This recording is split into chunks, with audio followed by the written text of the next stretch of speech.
good evening, my beauties and bees and whistle pigs of all shapes and sizes. Welcome to Cryptic Corner, where we explore the unexplained, the supernatural, the paranormal and hidden, the mysterious, the alien, the accursed, and the forbidden. And today's topic kind of spans all that gaps between all those terms and what they mean.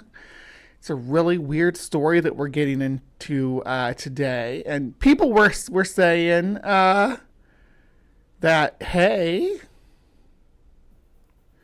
do the Bunnyman Bridge for Easter instead. I got a comment that said that, and let me tell you why I'm doing this now. Okay, because if I do it live now, right? Then when I cut this for its standalone release, that will be closer to Easter, or I can even put that on the Friday before Easter, Sunday.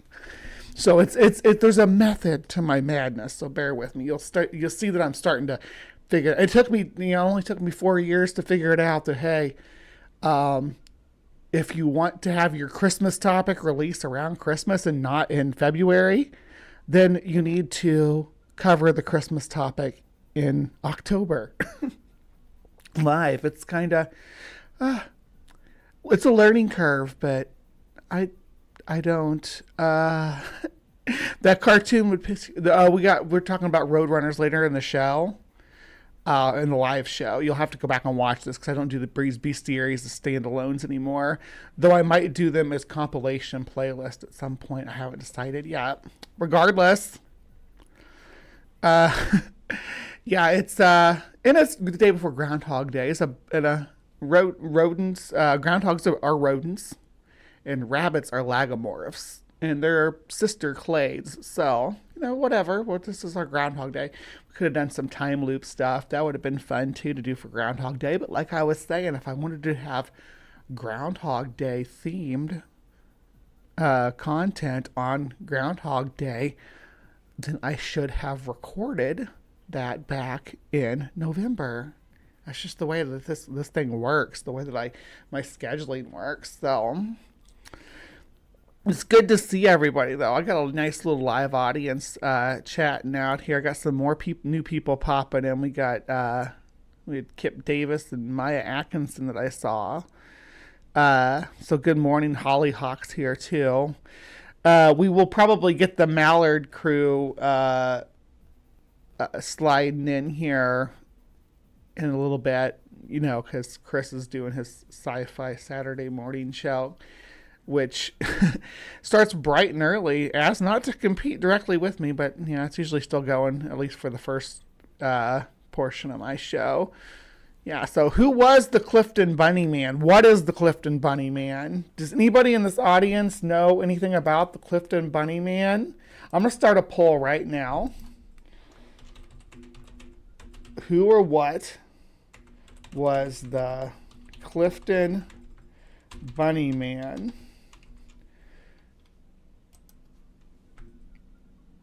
So there's a few different theories about what it is, and they're going to be covered.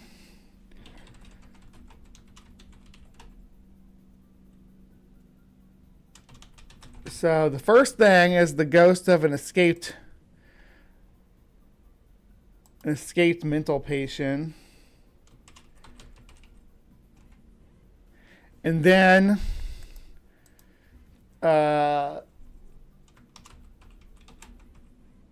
angry squatter. Right? That's going to be an option.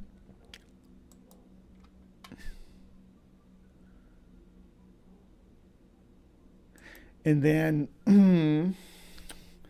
what else? Cryptid creature. I suppose we can do that. And then we'll do urban legend.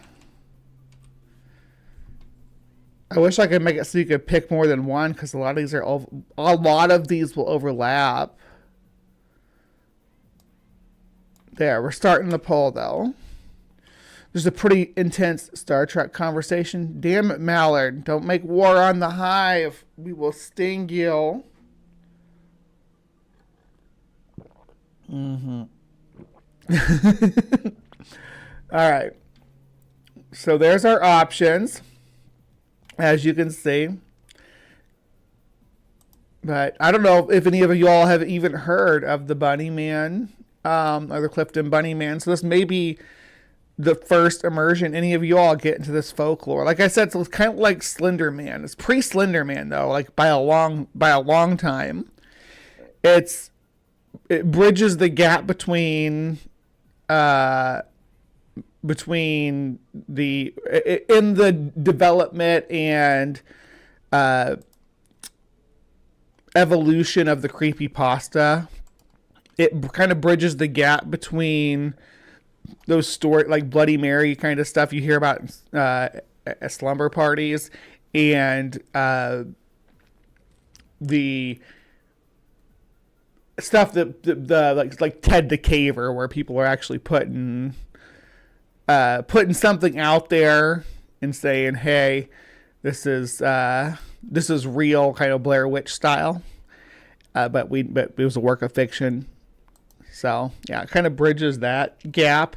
But there's some interesting angles to this, and we'll get into it. Don't you worry. Let me know how the audio is too. In Northern Virginia, there is probably no tall tale as famous and wide-stretching as the legend of Bunnyman Bridge. This story can be heard in the echoes of middle school hallways, over the crackle of college bonfires, through the noise of low-budget podcasts, and through the glimmer of Hollywood cinema. But is it a true story? And if not... Now, I don't think that the bunny guy from Donnie Darko, what was his name, Harold? Regardless, I don't think he has anything to do with the Clifton Bunnyman. You clicked on the wrong thing on the poll. Well, now the poll is skewed and useless, Sumami. Get it together. What is it based on? Was it a total lie? Or was it actually based on something more sinister? On this episode of Locals Only, who is the Bunnyman? Nice use of your sound table there, really. I liked that thunder, and then it rolls right into the white noise static with the tones. Nice.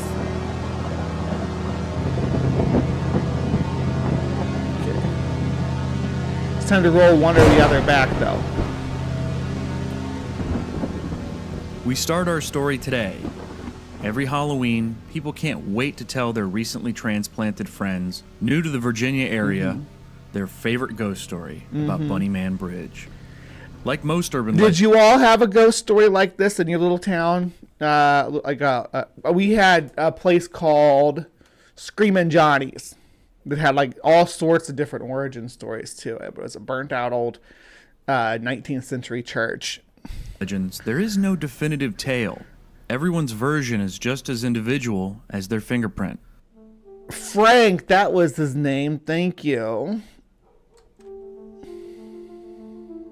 The version I heard over the years... Aliens isn't an option. Do you think that it only gave me so many choices? If I could have added aliens and Frank, I would have. It only lets me do up to 4, though. So I have to do the 4 that are proposed in this video, first and foremost.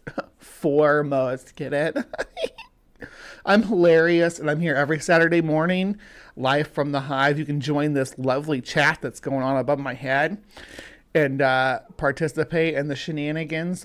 We usually have a pretty good time here looking at, folklore, urban legends, cryptozoology, pseudoscience, aliens, ghosts. We do conspiracy theories. We cover some wild stuff, and also talk about aminals because that's all tangential to understanding what people are seeing when they see cryptids and creatures. But there's no mistake on what people were saying when they saw this guy. I'll tell you that right now. Years is the story of Clifton, a quiet little hamlet smack dab in the middle of nowhere. It's west of Alexandria. It's really not in the middle of nowhere, though. It's actually right in the middle of somewhere, because if you go out here and look, there's DC, right? That's Washington DC. That's Capitol Hill, where that heart is, right? It's just, there's Arlington, so it's out here a ways into the burbs, but it's not in the middle of nowhere. You want to know where the middle of nowhere is? Grow up where I grew up, in this wasteland of northeast Missouri. Look, there's a big patch without even any towns in it. That doesn't happen in Maryland. That does not happen near Bunnyman Bridge. Bunnyman Bridge is not as rural as Folklore makes it out to be, is the point I guess I'm trying to make. It is in a forested area, but it's like a pocket of forest in the middle of cities. It's not it's not an expansive wilderness or anything of that sort. And there's this little township, yeah. But the sad thing is we can't drop down in there and look at it. You can see it over here, what it looks like, but our little guy won't even drop down there. So, I mean, as far as that goes, if that's your standard of ruralness, we could the closest we can get is this corner right here, right? And there's a hillock in the way, so there's no way to actually see the bridge from Google Earth. You have to see it from the aerial view, and you can't really see nothing because there is the trees, and then of course it's a tunnel, so there's the overpass, which is the railroad overpass. So we're not going to get too much out of the map today on this one, unfortunately. But the good thing is there's lots of footage and photos of the bridge. It's as it actually appears today. Now, when I was younger, when I was researching this, and then back in the 90s, when I was a paranormal investigator of the highest caliber, before I became the world-renowned cryptozoologist you see in front of you today, I spent years with my dear ex-wife, Christy, doing paranormal investigations and things like that. It was good. Yes, I know a lot about Sasquatch. I am, I'm not. It's my humble brag. I am the world's leading cryptozoologist. Like, as far as in the skeptic realms go, people calling themselves cryptozoologists that are just woo peddlers who don't understand ecology are a dime a dozen. You won't find another one like me. So stick around for that, because that's what we're here for. And we do cover a lot of cryptids here. We got to branch out and cover some of this extraterrestrials and ghosts and stuff like that too. So my past as a paranormal researcher comes into play there. I've spent many nights walking around in a dark room with a camera, asking if anything is there to make sounds or do something. I've spent hours and hours at a Ouija board in a dark cemetery, things like that. I've done these things, right? So I've done some paranormal investigating, mostly as a teen, I guess you'd say. Now, nothing jades you faster than starting paranormal investigation when you're that young. Oh, you need to check on my relationship with Bigfoot. There's actually one of my thumbnails recently was the ultrasound from the baby. So if you tell Bigfoot that we need to work out some child support system, because I cannot raise the Sasquatch on my own. You know how much they eat, even if it's just half Sasquatch. But yeah, this so urban legends and such, local folklore, it goes hand in hand. If you're going to be a paranormal investigator, you have to know, like, you have to do your research beforehand. And I always enjoyed that, but when I was researching the Clifton Bunnyman, there wasn't at the time a lot of images of it. It was just stories, and every now and then you'd find because forums were how we all, like, internet forums was how we kept connected. This was net 1.0, right? This was early days of the internet. But forums were the thing. Forums and chat rooms, but getting pictures uploaded onto them was a Herculean task and took some time. But some people would upload some images of it, so I knew vaguely what it looked like. But the amount of videos and stuff available now totally changes the game on what my opinions are on the Clifton Bunnyman, and changes how it appeared in my mind. And we'll talk about that as we look at it. South of Centerville, east of Manassas, and north of Woodbridge. This is the kind of place that your grandparents would retire to. The kind of town with an ice cream shop within walking distance of everything. The kind of place you walk down the streets at night, alone, and leave your doors unlocked. That is, until the insane asylum opened up not far from town. Now, I know a few people who live in the DC area. That close to the city, is it really safe to leave your doors unlocked? Let me know. In the rural suburbs, I don't call that rural. Of course, East Coast people must have a different definition of rural too, because yeah. Woodwoses. We drove out all our Bigfoot and werewolves from the UK, said Spooky. Woodwoses, yeah. There is what's her name? Deborah Hatswell, that's in the UK and talks about Bigfoots and dogmen and things like that. You can put some cream on your Woodwoses, Spooky, and they'll go away. It takes a couple days. Just put cream on them every day as they get inflamed. Is it possible that Sasquatch is just a Wookiee that crash landed on Earth? There's a comic book that's about that. That is it. I think it's an Indiana Jones comic book. That Indiana Jones discovers the crashed Millennium Falcon and the Pacific Northwest, and Chewbacca, because he's so long-lived, is responsible for the Wookiee sightings. Man, I'm getting all off track this morning. You all got me going wild. Feral. One version of the story I heard starts in Clifton, but in 1904. 1904. There's an insane asylum opening up not far from town. So, being filled with fear and misunderstanding, the local residents got it shut down. And all those poor people were taken by bus to Lorton Prison. Unfortunately, on the way, the bus cracked open like a bottle, spilling all those helpless patients all over the countryside. Fortunately, they were able to find all those patients. You can get a cast of my big feet if you need a Sasquatch cast. I think a Bunnyman would have big feet too, though, right? Big giant bunny feet. You would think, like clown shoes. Bunnies would need like clown shoes.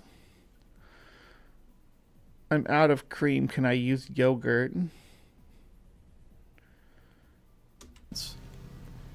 Except for one. Scat. The one that went missing was the escaped mental patient, Douglas Griffin. You see, after the crash, he wasn't just missing, he disappeared. Weeks passed, and according to the tale, Griffin was... Yeah, if I was in a mental hospital, even in the early 19th century, making an attempt at receiving health care, and then they're like, oh, you know what? No, actually, we're going to move you to prison. And then the bus crash, you bet your ass I'd go out in the woods. to avoid prison. He was able to survive on the local wildlife and taking refuge under the local Colchester Overpass Bridge, where a train would rocket past overhead daily. This went on for a while. Then one Halloween night, a group of kids were hanging out around town and decided to go to the old hangout spot under Colchester Road Bridge. But in the morning... Where was your all's creepy hangout spot? I told you all we had Screamin' Johnny's. Like, it was an old 19th century burned out church in outside of Hannibal, Missouri, right? A lot of silly folklore about it, but none of it's true. It's all made up. In the 60s, though, they used to say you could hear some screaming out there at night, a woman screaming. That's where it got its name. But the alternative theory is, of course, that what we are hearing is a cougar that got stuck in the caves. There's a cave system out there called White Bear Caves, and there was a cougar stuck down in the cave screaming. That was the theory. I don't know if I buy that. Cougars don't tend to get stuck in caves. They're cats. They do pretty good at navigating dark spaces. I'm sure the cat was okay. I wouldn't be surprised if there's a transient cougar living out there, but I don't think it would have been stuck. But I digress. That was the urban legend, but the legends were that there was a ghost of a little boy. That it was a black church that was attacked by the KKK. That it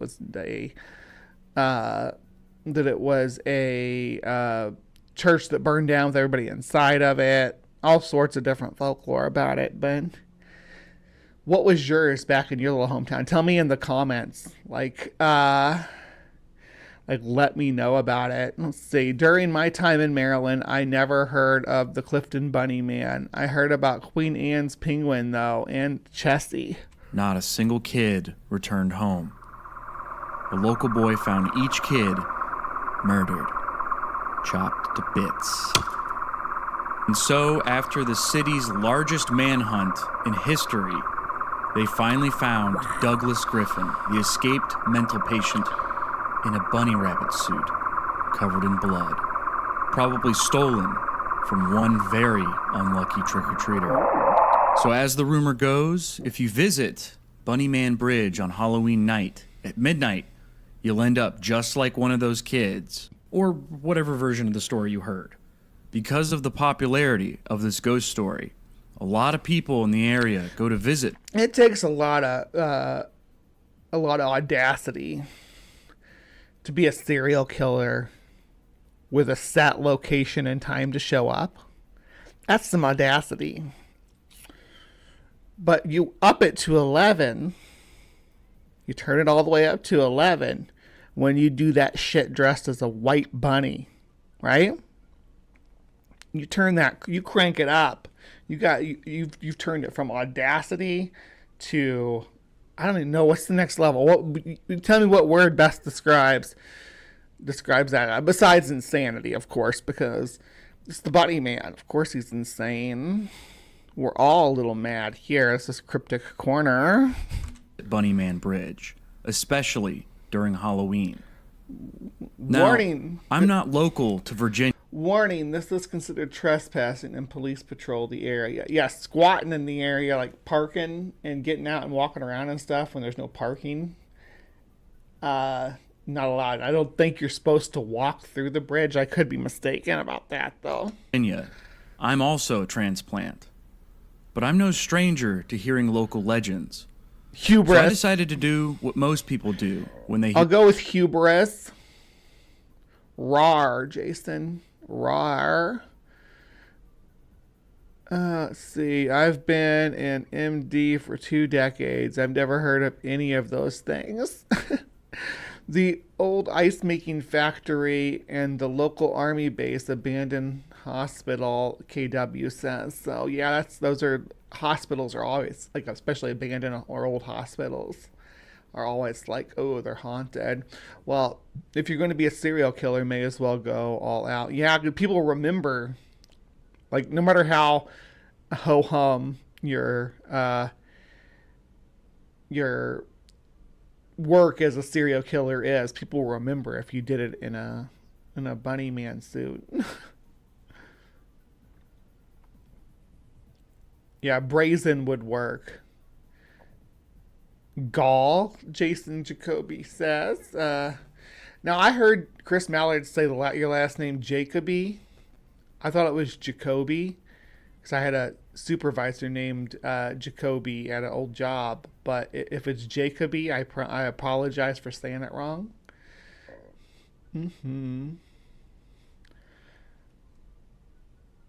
I don't think Echo and the Bunnyman are related. I think, well, aren't they named after this? Maybe. Here's something unbelievable.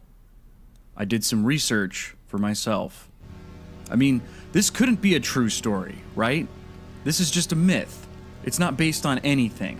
It's just a story based on other people's stories that one person made up.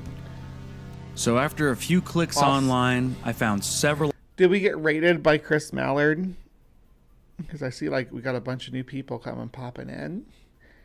Good morning, everybody. Thank you for showing up.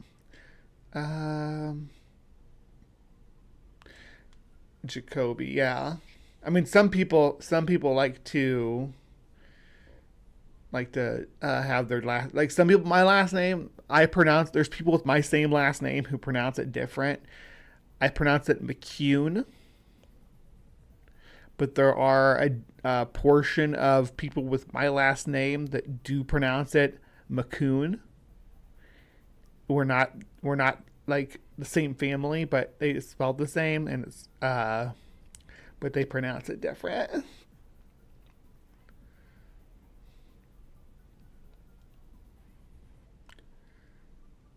Articles and videos catering to those who want to believe the unbelievable. Or in other words, fan fiction. Unfortunately, nearly all the videos and articles that share the story don't share the research, until one such article claimed to be the truth. This written version, which is still up, by the way, you can check the video description for this link, entitled The Clifton Bunnyman by Timothy C. Forbes, posted on a website called castleofspirits.com. I remember, you can look at the layout of this website and tell that this is Web 1.0 design. This is one of the resources that was available when I first started researching this. You notice things change a little bit and they fluctuate around. Like this one says in 1903, where the previous story was 1904. It vaguely early 1900s. Because this was uploaded in the first decade of the 20th century, the first half of the first decade of the 21st century, if we want to pin it down. 1999, this makes it the oldest known reference to the Bunnyman on the internet. In this written version, it has several details, including names, crimes, and dates, leading all the way back to 1904, just like the version I heard. It said 1903 up there. Except it goes all the way up to 1987. It seems the Bunnyman has been busy for a long time. Now, Mr. Forbes kindly thanks the meticulous record keeping of the old Clifton Library. So, me enjoying the story and wanting to make sure I got the history right, I called the Clifton Library to thank them and give them credit. Except, there is no Clifton Library. Doom, doom, doom. Yeah, this is the big twist. I couldn't find Timothy C. Forbes. So this website turned out to be just a huge prank. But that wasn't good enough for me. I wanted to see how deep this rabbit hole goes. And upon further investigation, I came across a man who was just as hungry for the truth as I was. Are you guys hungry? Are you hungry for the truth, Hive? Are you hungry? Is your mouth watering for that sweet, sweet Bunnyman tea? Because we're about to spill it. We're about to spill the Bunnyman tea. Let's go. In comes Brian A. Conley, a historian and archivist from Fairfax County Public Library, a real library this time.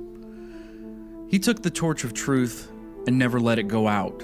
And over a period of several years, he did his research and due diligence. In fact, he's still updating the story, making sure everything is just right. Only a couple days before I started recording. Yes, going down the rabbit hole. I'm hungry for bagel. A bunny bagel? Give me some true fries and some truth poppers. Ooh, Simply Secular Dave, don't get all lit now. I thought it would be a rabbit stew. Maybe. I'm hungry for some ramen, but it's far too early for ramen. I agree with that. I have some ramen, but I'm not going to have some right now. I might have some eggs and stuff when I get out of here. Recording this on May 12th, did he update his website. None of this would have been possible, actually, without his scholarly efforts and painstaking detail in writing such a wonderful story. They straight up stan this Brian guy on this channel. Like, the rest of this video, we're 7 minutes in, is about his research, and like they're really into him, this librarian. Librarians are always like a good character though. Like the old stories, like Lovecraftian era stories, when people were sending stuff into weird magazines, a lot of them were told from the perspective of the keeper of an old library, or somebody getting getting trained to replace the old librarian and things like that. And there's spooky stuff that goes on.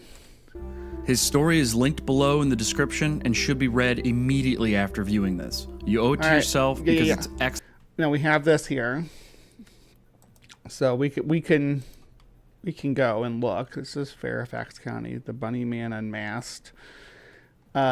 His blog about it goes into all the details. We're going to listen to this guy tell the story, though. We're not actually going to read this, but check it out.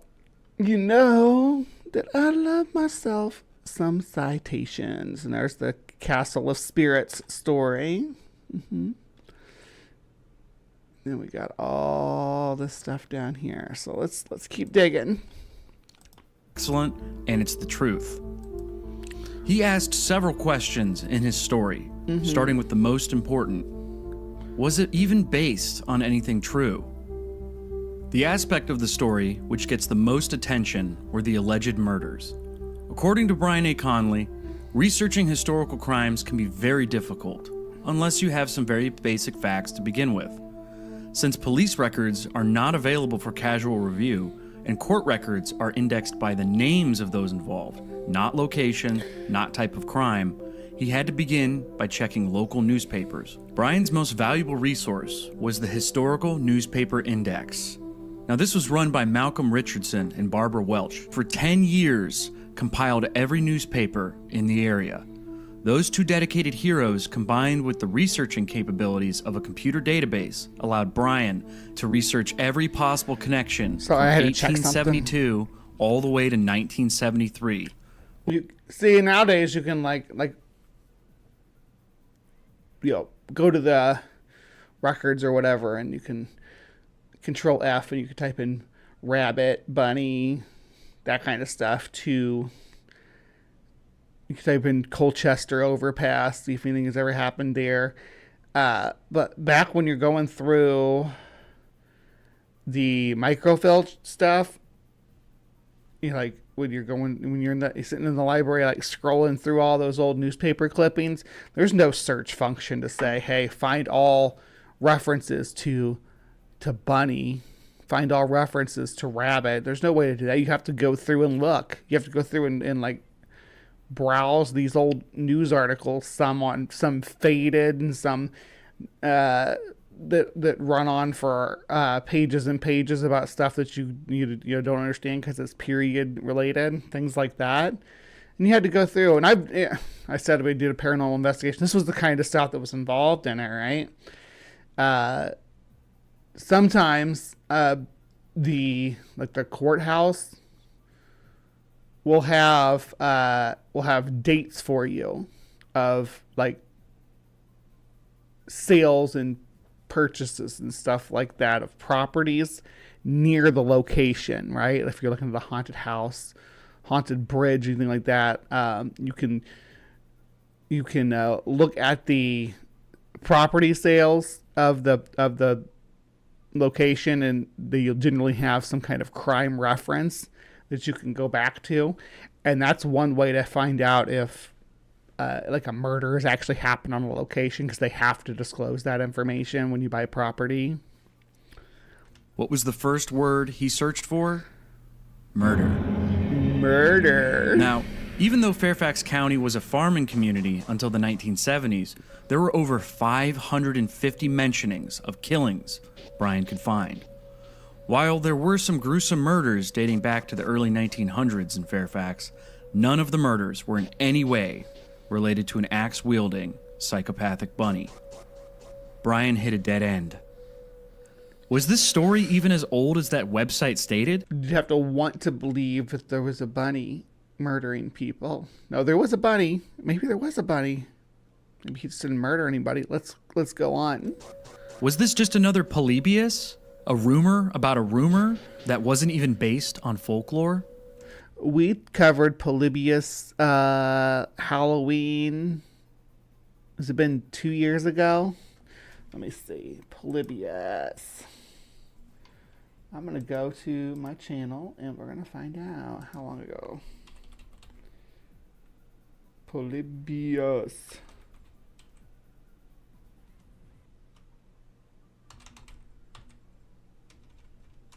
It's like an arcade game. There it is. Little arcade of horror. That was... Deedle-dee-dee-dee-dee. When did you release? Tell me. Oh, it's only been... It was 2023, November 2023. So yeah, about 2 years ago. But a modern lie posted to a website? Or not quite 2 years ago. Brian was quiet. He kept his head down and kept researching. And then one day, an actual breakthrough occurred.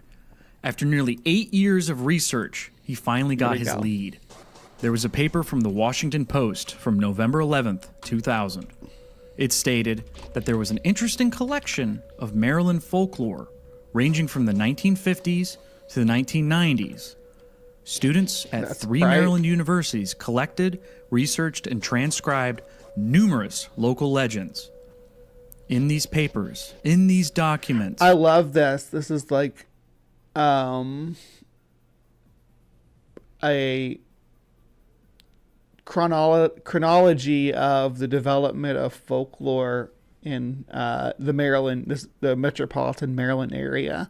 I'd probably love to just go through this folklore and fraternal life, fraternity rites of initiation. So there's there's all sorts of different angles that they're taking this approach from. One story from 1973 stood out. A student from the University of Maryland, Patricia Johnson, had a paper titled The Bunnyman. This paper had stories from kids aged 15 to 18 from Prince George's County. Now, in order for someone to get on this paper and publish it, you would think a bunny suit would be a poor murder suit. Being fuzzy, it would absorb blood and be hard to clean. Yeah, that's what I was saying. There's the audacity to say, "Hey, I'm going to show up here on this date at this time, and I'm going to murder some mofos if they're here." There's some audacity there, but it doesn't even come close to the audacity of doing that shit in a bunny suit with an axe. Right? That's next level. The weird thing is he kills people with an axe, but then he strings them up. So, no, if he strings them up piece by piece, and it's urban legends, though. The students had to have three things. 1, the story had to take place in an urban setting. 2, it had to exist prior to her project. And number 3, it had to have appeared in print as truth. This was it. This was the important claim he'd been looking for. Sure, you can post anything you want on the internet. What constitutes as in print, though, is the question, because you can be like, I posted this on my freaking blog, so there, it's in print. Yeah, all is good on the Western Front. But a newspaper, especially in those days, is a far cry from modern news websites. Brian was freaking out. He was sweating with anticipation. He flipped the page. You're putting a lot of pressure on Brian here, guy. Brian was just like super chill about researching this. Did Brian say he was sweating? Like when I was researching cryptozoology and paranormal stuff, I was never sweating. I was never nervous. Most of it's really boring. Like I said, going through the old newspaper clippings and things like that. Even today, with the resources I have available to do my research, it's usually pretty mundane. It's usually pretty, yeah, nothing to see here. When you find something, yeah, it's exciting. It's not like you're not nervous that you're not going to find it, because the anticipation is that you're not going to find evidence of paranormal or supernatural phenomena. There's just that's the standard expectation. So if you do find something, a lead, it's good stuff. It was gone. Missing. The one page that actually mattered in this set of documents was not there. His grail was gone. He was extremely frustrated. With any hope of quick resolution gone, Brian read and reread the original pages he still had, hoping to glean some piece of information that'll unlock this secret. He had 54 variations of the story. Brian added up what was consistent between each story. 14 of them had different locations. 18 of them involved a Bunnyman chasing or frightening people, usually children, with an axe. Oh, yeah. 14 of them told about attacks on cars. That's how you Bunnyman. The Bunnyman sounds a lot like Goatman with the way he attacks on cars with an axe. Like, you all know about like the Goatman, right? He's like the Bunnyman. Do I need to cover the Goatman too? There's a few different Goatman. Maybe I'll do a Goatman video, and we'll cover the Goatman, the Texas one, and the Maryland one, or the, I think is it Maryland? It might be Maryland too. But yeah, it's a person with a goat head though, which is a little different than someone in a bunny suit. But oh yes, the Goatman, Goatmen, because there's more than one in two different places. Goatman. Yeah, you ever sweat so hard you're researching? 9 had attacked a couple in a car.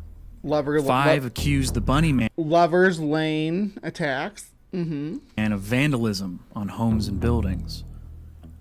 Only 3 mentioned murder. Based on the widespread geographic locations and the significant variation represented in the tales, Johnson actually concluded that the Bunnyman was nothing more than an urban legend. In short, he didn't exist. Wow. There was just too much variation, too much interpretation. Why did one story end one way and the other one end completely different? No. It can't end this way, right? Locals only wouldn't make a story about something that ends like this. This is boring. Yeah, you're right. So this is where things kind of ended for me when I was researching this. Again, back in the 90s, but I keep saying 90s. It was probably early 2000s. I learned about it in the 90s, but it's the early 2000s. You don't ever hear much about Mouseman. Well, there's a Pigman. There's a Pigman in somewhere in the UK. There's a Mothman, of course. Mothman is the sexiest cryptid. I will not hear any dissenting opinions on that. I can't have that in my space. The story doesn't end here. Brian is a smart man, and he knew the truth could live and die with one source. Do it, He Brian. kept looking. A fire still burned. After rereading Johnson's paper several times, he noticed something. She heard the tale first, around Halloween in 1970. Having no better leads, he began to search for that missing paper from the Washington Post. Then, after an undetermined amount of time, That they're doing well with their soundscape and atmosphere here. I'm just gonna say it's giving me the feels. Thank you. Brian found it. Bold text at the top of the page screamed out, "Man in bunny suit sought in Fairfax." Doom, doom, doom. He'd done it. He found solid evidence. No flimsy high school rumors, no internet attention-seeking lie, no clickbait, no missing paper. He found the White Rabbit. In the article, it reads, Fairfax County Police said yesterday they are looking for a man who likes to wear a white bunny rabbit costume and throw hatchets through car windows. Air Force Academy cadet Robert Bennett told police that shortly after midnight last Sunday, he and his fiancée were sitting in a car in the 5400 block of Guinea Road when a man dressed in a white suit with long bunny ears ran from the nearby bushes and shouted, "You're on private property and I have your tag number." The rabbit threw a wooden-handled hatchet through the right front car window, the first-year cadet told police. As soon as he threw the hatchet, the rabbit skipped off into the night. Police said Bennett and his fiancée were not injured. Police say they have the hatchet, but no other clues in this case. So, okay, here we have a police report, right? Yes, I have heard of Crybaby Bridge. Yes, I have. Maybe we need to cover that too. We may do like a bridges episode at some point. So let me know if that's something you'd be interested in. We've done like recently we did like amusement parks, like haunted amusement parks. So yeah, it's definitely on the table. We may bridges. We may do lighthouses. We did ghost ships before. Fata Morgana. Now, if you pay attention here, they said they had the hatchet, which means there's physical evidence. Now, I looked online. This is not in Brian's story, but there are pictures of this axe. I'm not 100% certain this is real. However, I know that people claim... Look at that thing, though. That, like, dude threw it through... You kill somebody with that for sure. Dude threw it through the passenger side window at some kids. Could you imagine? Talk about the audacity. This is the audacity.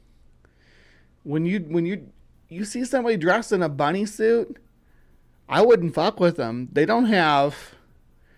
There's no regulation there, right? They don't give a fuck, like at all. They will throw a hatchet through your goddamn window. Don't mess with this person.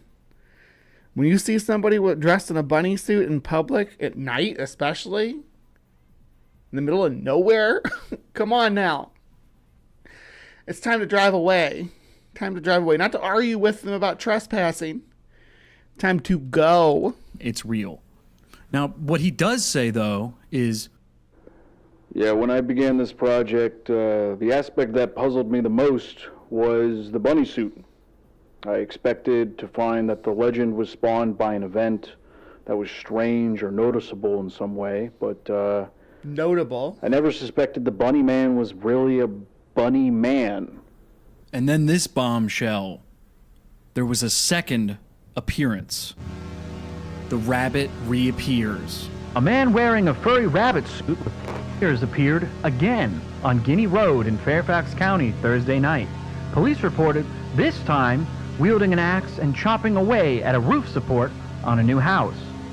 Less than 2 weeks ago, a man wearing what was described as a rabbit suit accused two persons in a parked car of trespassing and heaved a hatchet through a closed window of the car at 5400 Guinea Road. They were not hurt. Okay. Thursday night's rabbit, wearing a suit described as gray, black, and white, was spotted a block away at 5307 Guinea Road. Paul Okay. Phillips, a private security guard for a construction We're company, getting names too. Check this out. said he saw the rabbit standing on the front porch of a new but unoccupied house. I started talking to him, Phillips said, and that's when he started chopping. All you people trespass around here. Phillips said that the rabbit told him as he whacked 8 gashes into the pole. If you don't get out of here, I'm gonna bust you on the head. Phillips said he walked back to his car to Yikes on bikes. Yes, you do take that shit seriously.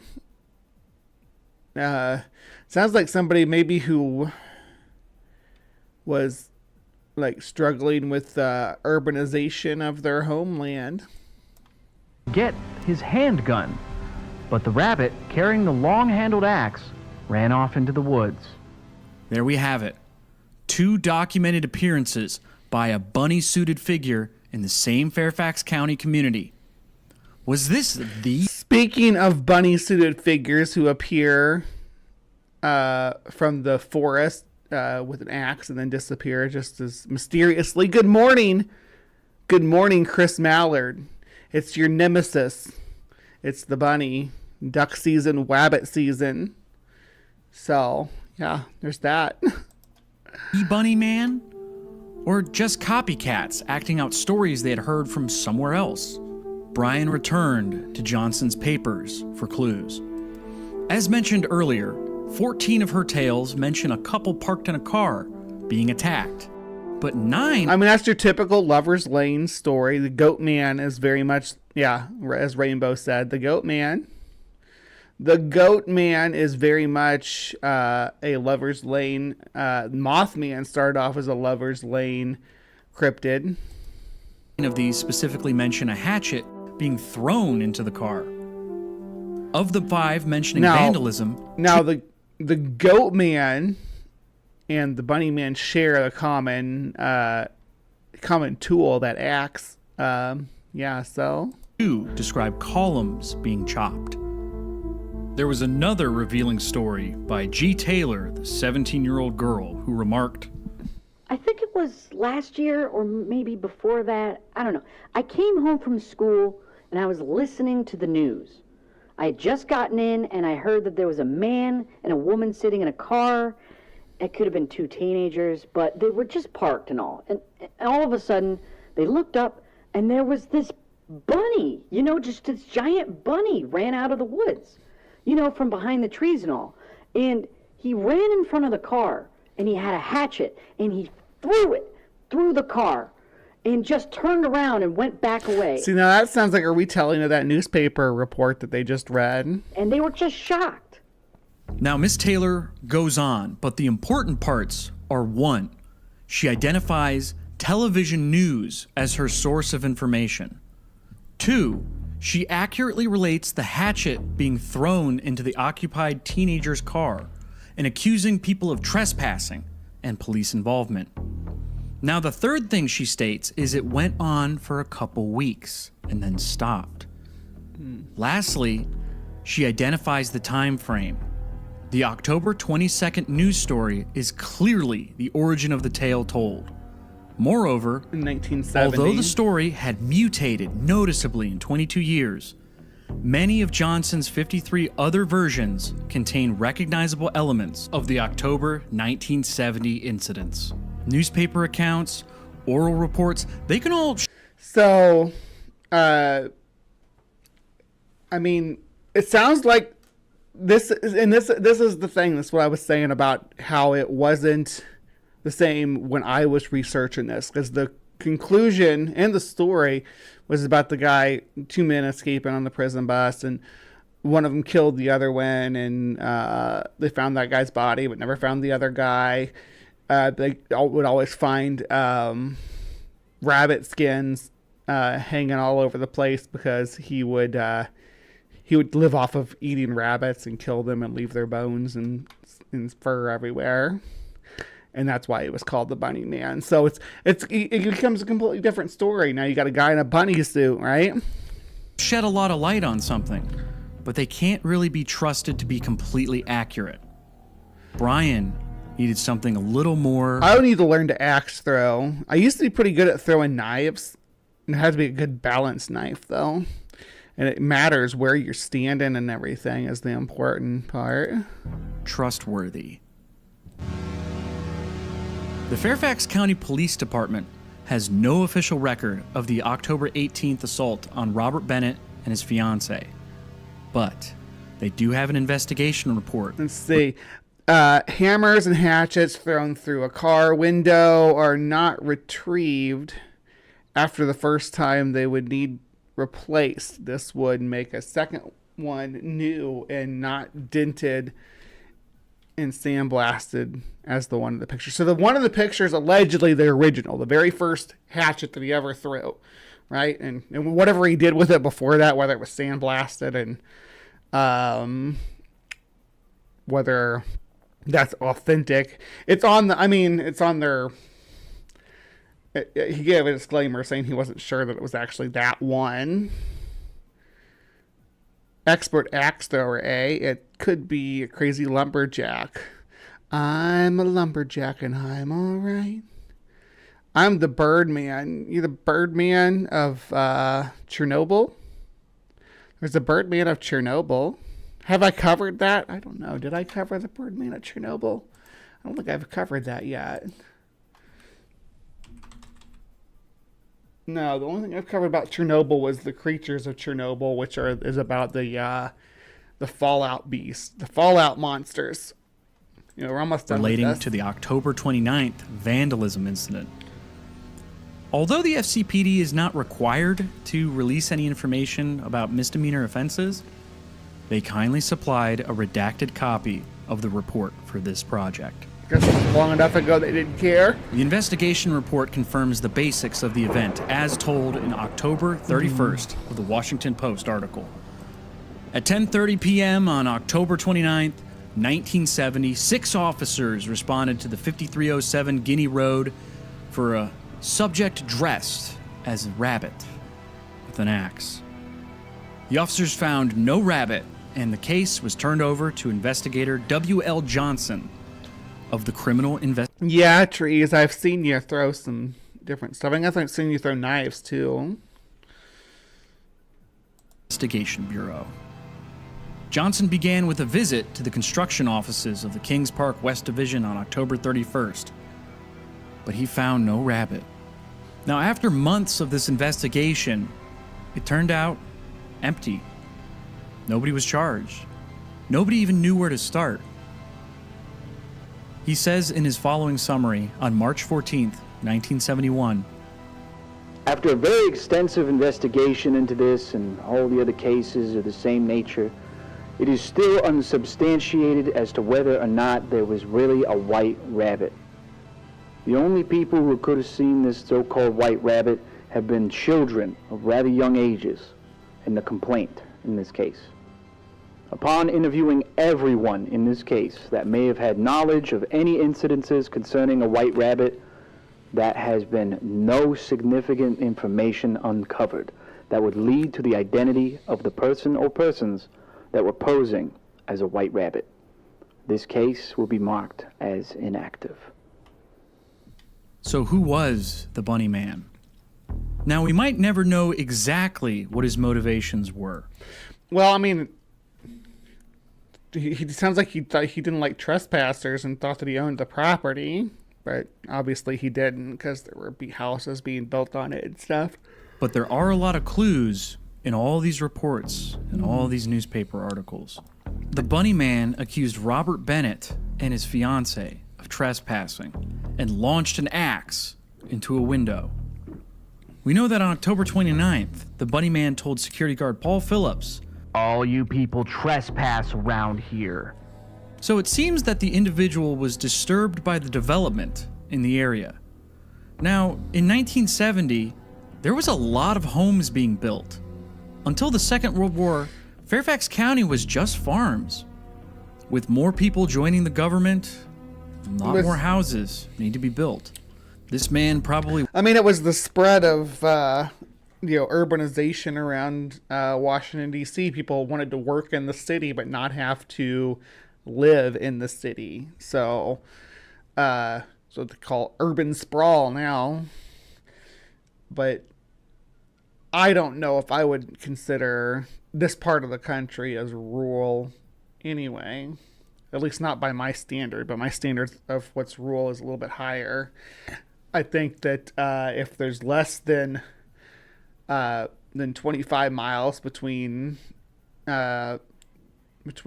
locations, that's arbitrary, of course, I literally wouldn't consider it rural. But because that's a it's a 15-20 minute drive. It's not a thing between two locations. And being in a rural setting, I like the idea of the Bunnyman was always presented as a rural setting, even though it's an urban legend. It definitely is more urban. He watched helplessly while everything around him changed. Maybe that also changed him. But why the bunny suit?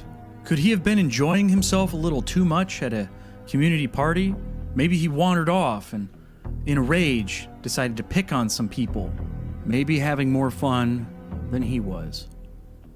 Not even 2 weeks after the first appearance of the Bunnyman, schoolyards lit up like wildfire with stories. Children trying to scare other children. Adults. Yeah, far enough away from the next town that you can see the lights just over the horizon. Just enough to know how isolated you really are. Fearing for the lives of their friends and family. By the time Patricia Johnson at the University of Maryland started her work 2.5 years later, the story had already changed rapidly. I'm not sure how the bridge got involved. But that being said, everybody's story is different. See, and there was also the idea that he would hang people from their necks on this bridge. And when I was hearing about that, I'm like, it's just a bridge with it's like a bridge with, girders and stuff. And he's hanging people from the girders. When I look at this, it's more of a tunnel. This is what I would call this a tunnel. I wouldn't even call it a bridge. Like, a bridge, when I think a bridge is built, generally speaking, is built over something, and tunnel is built through something. And this is built through. It's built through the embankment for the railroad tracks, but nonetheless, it's still a tunnel in my opinion. And I'm not sure how you would string someone up in this tunnel. What's your story? What did you hear? Because I'm sure it's different than mine, but I'd like to hear it anyways. So this has been the story of Bunnyman Bridge. Yeah, thanks a lot, you guys. Bye. All right, yeah, this is like locals only podcast, and haven't done anything for a couple of years, but they have other murder mysteries and urban legends and stuff like that they've covered in the past. So if you're interested in that kind of stuff, I'm gonna give them a sub because I just reviewed their content and I thought it was their telling was pretty good. Yeah, keep up the good work, even though it's been a couple of years since you put anything out. But let's see. And we talked about this research here. Okay. Now, on the on the Wikipedia article, it has a picture of that axe. So yeah, you can see that the head was at least sandblasted. And it says Plum. I guess that's the brand. So, like, this is allegedly the hatchet that went through the window and was recovered by police. But I don't know. Anyway, yeah. So that's Bunnyman Bridge, another pin in our map of cryptid locations. Let's look at how the Earth's looking so far. I do a lot of focus in the eastern half of the United States. Look at that. That's where probably almost half or more than half of my locations are, is in the eastern half of the United States. Pretty, especially look right there, right? New York. a lot of folklore and Fakelore from New York, but spinning the globe around. We've also got a cluster in the UK there. And just, some Africa is definitely underrepresented. I know there's been more coverage in Africa than this. I don't know if I've not put pins in when I needed to. But we're going to break down some African cryptids too. Don't you worry. We will sink our teeth into that. India has some cryptids too. Some spooky stuff like that. And Australia, New Zealand got just as many. Actually, New Zealand has more pins than Australia, which is weird because I feel like we're in Australia all the time.